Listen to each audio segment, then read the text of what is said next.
எல்லோருக்கும் வணக்கம். எல்லோரும் எப்படி இருக்கீங்க? நாங்கள் ரொம்ப நல்லா இருக்கோம். என் சேனலை சப்ஸ்கிரைப் பண்ணி சப்போர்ட் பண்ணுற எல்லாத்துக்குமே மிகப்பெரிய தேங்க்ஸ்.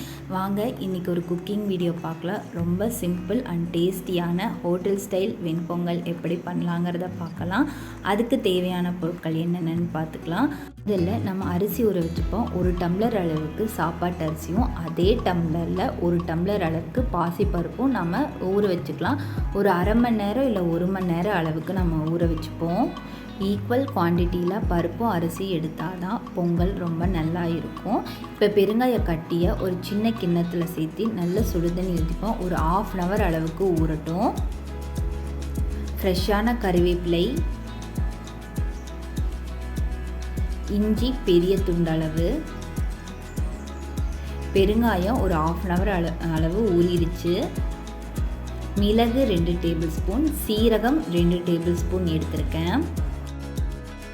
நான் ஆல்ரெடி வெண்ணெய் எடுத்து வச்சுருக்கேன். அதை நான் நெய்யாக உருக்கி ஃப்ரெஷ்ஷான நெய் சேர்த்துக்கிறேன் வெண்பொங்கல் செய்கிறதுக்கு. அரிசி நல்லா ஊறிடுச்சு.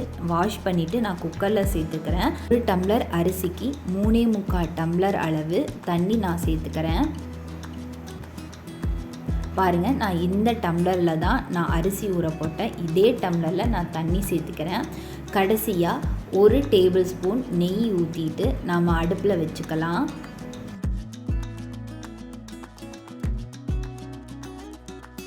குக்கரை மூடி நம்ம அடுப்பில் வச்சுக்கலாம். மேக்ஸிமம் 3லேருந்து 4 விசில் விட்டு எடுத்துக்கோங்க. குக்கர் ப்ரெஷர் அடங்கினதுக்கப்புறம் நீங்கள் ஓப்பன் பண்ணி பார்த்தீங்கன்னா மேலே கொஞ்சம் தண்ணி நிற்கிற மாதிரி இருக்கும். நீங்கள் நல்லா கலந்து விடுங்க. ஆற ஆற தண்ணியெல்லாம் இறுகிக்கும். ஒருவேளை சாப்பாடும் அரிசியும் கொஞ்சம் விதையாக இருந்துச்சு அப்படின்னா நீங்கள் பொட்டேட்டோ மேஷர் இல்லை அப்படின்னா பருப்பு கடையிற மத்தை வச்சு நீங்கள் நல்லா மசிச்சு விட்டுக்கோங்க.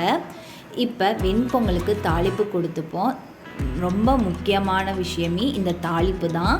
கடாயில் 3 டேபிள் ஸ்பூன் அளவுக்கு நான் நெய் ஊற்றிக்கிறேன். நெய் நல்லா சூடானதும் அடுப்பை லோ ஃப்ளேமில் வச்சுட்டு மிளகு போட்டுக்கோங்க. மிளகு நல்லா வெடித்து வரும்போது நம்ம பொடி பொடியாக நறுக்கி வச்சுருக்கிற இஞ்சியும் சீரகமும் இது கூட நம்ம சேர்த்துப்போம். வெண்பொங்கலுக்கு மெயினாக முந்திரி பருப்பு ஆட் பண்ணுவாங்க. நான் ஆட் பண்ணலை, நீங்கள் சேர்த்துக்கோங்க. கடைசியாக நம்ம கரைச்சி வச்சுருக்க பெருங்காய தண்ணியை இதில் ஆட் பண்ணி அடுப்பை ஹை ஃப்ளேமில் வச்சுக்கோங்க. நல்லா கொதிக்கும் போது நம்ம ஃப்ரெஷ் கறிவேப்பிலை லீஃபை இது கூட சேர்த்துப்போம். 2 நிமிஷம் கழித்து ஸ்டவ் ஆஃப் பண்ணிவிட்டு தாளிப்பை நம்ம வெண்பொங்கலில் கொட்டிக்கலாம்.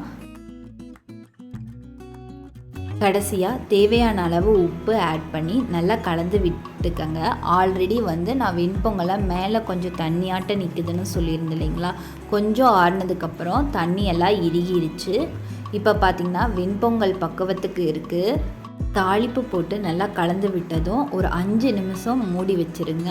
அதுக்கப்புறம் நீங்கள் வெண்பொங்கல் சர்வ் பண்ணிங்க அப்படின்னா ஹோட்டல் ஸ்டைல் வெண்பொங்கல் மாதிரியே பர்ஃபெக்டாக இருக்கும். நீங்களும் வீட்டில் ட்ரை பண்ணி பார்த்துட்டு எப்படி வந்துச்சுங்கிறத கீழே கமெண்டில் சொல்லுங்கள். பிடிச்சிருந்துச்சி அப்படின்னா லைக் பண்ணுங்கள், ஷேர் பண்ணுங்கள்.